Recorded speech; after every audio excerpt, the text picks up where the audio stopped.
का हमारा टॉपिक है आरएलसी पीएलसी में कॉन्ट्रैक्टर एंड रिले में क्या डिफरेंस होता है। तो ये मैंने कॉन्ट्रैक्टर का सर्किट बनाया हुआ है एनओएनसी और कॉइल, और ये रिले के एनओएनसी और कॉइल। तो आप दोनों में ये देखो कि कॉइल दोनों में होती है, कॉन्ट्रैक्टर में भी होती है और रिले में भी। मान लो ये A1 और ये A2। अब बात आती है या कॉन्ट्रैक्टर में जो एनओएनसी होते हैं ये सेपरेट होते हैं। जैसे ये NO है, ये एक NC है, ये NO है और ये NC है।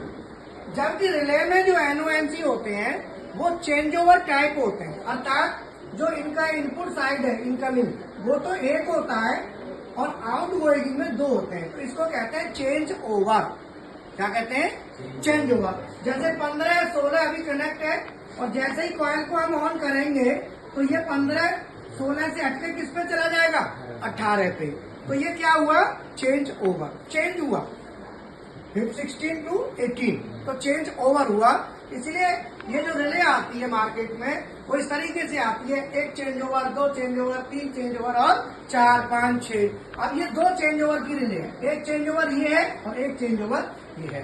तो कॉन्ट्रैक्टर में जो एनओएनसी होते हैं वो सेपरेट होते हैं, जबकि रिले में चेंज ओवर टाइप का कॉन्सेप्ट होता है, वहां पे चेंज ओवर होके काम होता है। अब मान लो यहाँ भी चेंज ओवर रिले की तरह बनाना चाहो तो कॉन्ट्रैक्टर को बना सकते हो। क्या करना है? इन दोनों को इकट्ठा करके यहाँ दे दो सप्लाई। अब क्या होगा?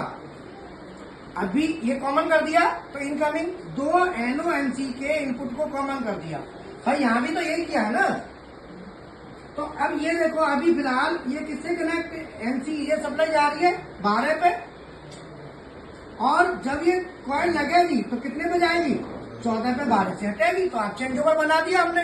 तो कॉन्ट्रैक्टर में भी चेंज ओवर बनाया जा सकता है, समझ में आया? लेकिन रिले में कॉन्ट्रैक्टर वाला कॉन्सेप्ट आप नहीं ला सकते, रिले में नहीं आ सकता, क्योंकि रिले में चेंज ओवर ही होता है, या अलग अलग नहीं कर सकते।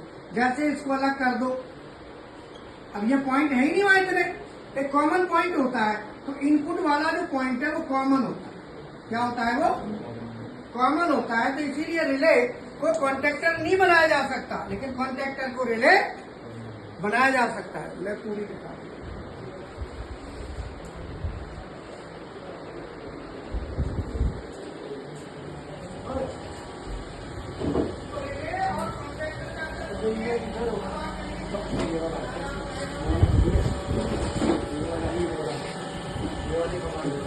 अच्छा, ये इसके लिए और उसके लिए